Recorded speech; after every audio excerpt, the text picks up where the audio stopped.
can everyone please take out your phones? Take out your phones, and I'd like you to open up Google. Now, I'd like you to type in the start of the question, why is my boss? And let's see what kind of suggestions we get. So, aside from the very scandalous things, you're going to see things like, why is my boss so mean to me? Why is my boss suddenly micromanaging me? I think there's also, why is my boss having my baby? But again, we'll leave that aside.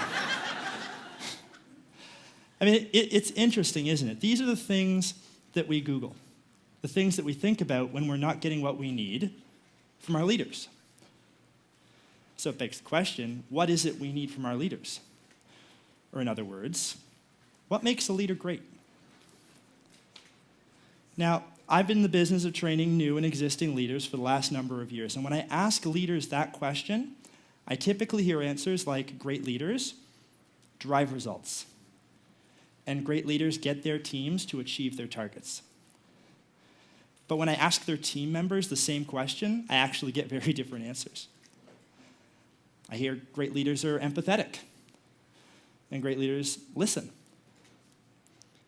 So there's a big disconnect here, in many cases, between leaders and those that they lead in how they define great leadership. I think we can all agree that leaders are here to lead people to achieve results. That much is true.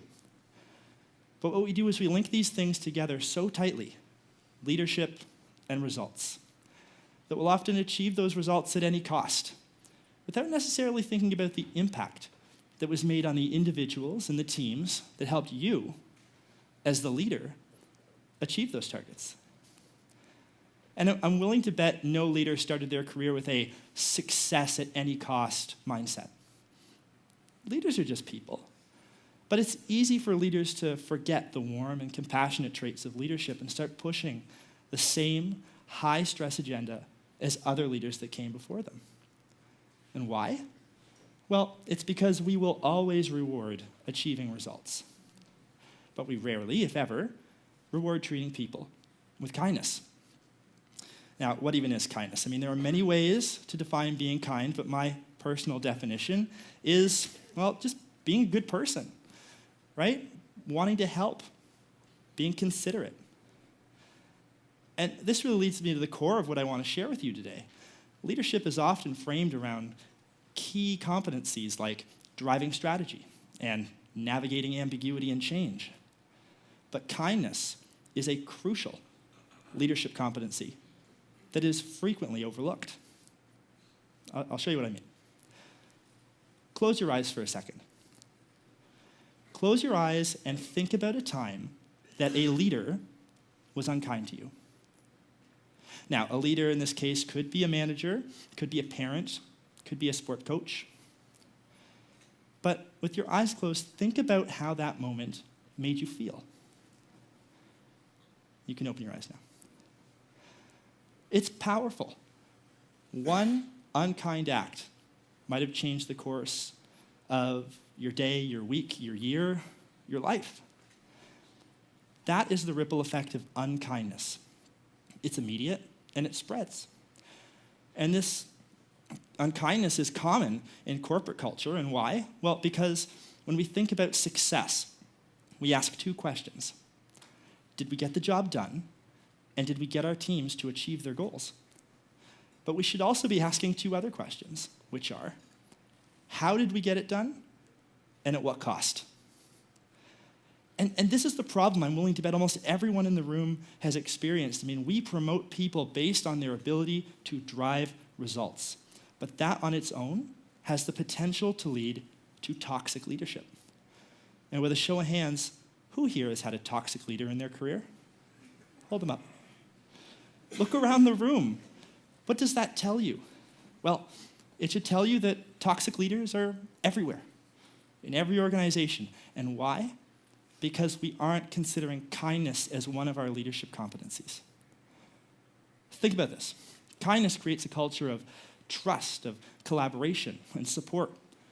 And when people feel these things, they are more likely to give their best work. And that is how the ripple effect of kindness directly impacts productivity. There's probably a few of you thinking, okay, you know what, that sounds great, but if I'm too kind, will I be seen as weak? Will I be taken seriously? There is a common misconception that being kind and being professional are at odds with each other. People often equate professionalism with being firm and resolute, where kindness, on the other hand, is seen as emotional and soft. The reality is, folks, that kindness is professionalism. It doesn't mean avoiding the hard conversations. It just means approaching those conversations with empathy, with respect, and a genuine desire to help others grow. But if kindness is so great, why are we not recognizing and celebrating it? You see, in corporate culture, we have many ways to recognize and celebrate results. And we link results to promotions and bonuses and succession. But if we want to redefine great leadership, we have to start recognizing and celebrating kindness too. Ultimately, we have to put kindness on the same pedestal as performance. There are no targets for kindness. There's no metrics. But if we set the targets, if we create programs of recognition for kindness, then we'll have something to achieve, and we'll achieve it, and that is how we make kindness a priority in corporate culture. But, maybe that's too broad. Maybe that's the end goal. Sure, we can all think about a time where we wanted to change something really big, really quickly. We hit roadblocks, and then the dream died. Sidebar, I had a leader once, a manager named Laura, fantastic manager. Anyway, there was one time that Laura saw me getting frustrated by the big things that I couldn't change quickly. And so she gave me a gift, and I brought it. It's right over here. See, some of you might remember back in the day, grandmothers across the world used to decorate their homes, every wall, with plates. Always for decoration, never for eating. I'm fairly certain the paint was toxic anyway.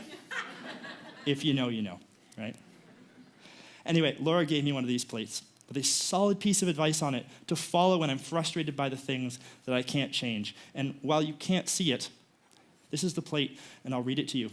In Laura's words, when you're frustrated by the things you can't change, swearing might help. And it can help, in that swearing can be freaking therapeutic, but it doesn't drive change. We can drive change, but it actually starts with each of us creating a small ripple effect now. So what I want to leave you with as a leader, the next time you are frustrated, you're going to follow a 3-step process. Step 1, pause. Step 2, take a breath. And step 3, choose kindness. This is a simple 3-step mental script for you to follow that addresses the hardest part of being kind, and it's being kind when you are stressed and under pressure. If every leader focused on this small act, kindness wouldn't just become a priority, it would become second nature. And by the way, as I was so gently reminded by my lovely wife just a little while ago, it works in personal relationships too. So when you think about the leader that you want to be, and you read all about leadership competency profiles and the skills that you need to acquire to be that great leader, remember the leadership competency of kindness. You don't have to choose between driving results and being kind. They actually go really well together. But we would all be in a better place if we remembered to be kind.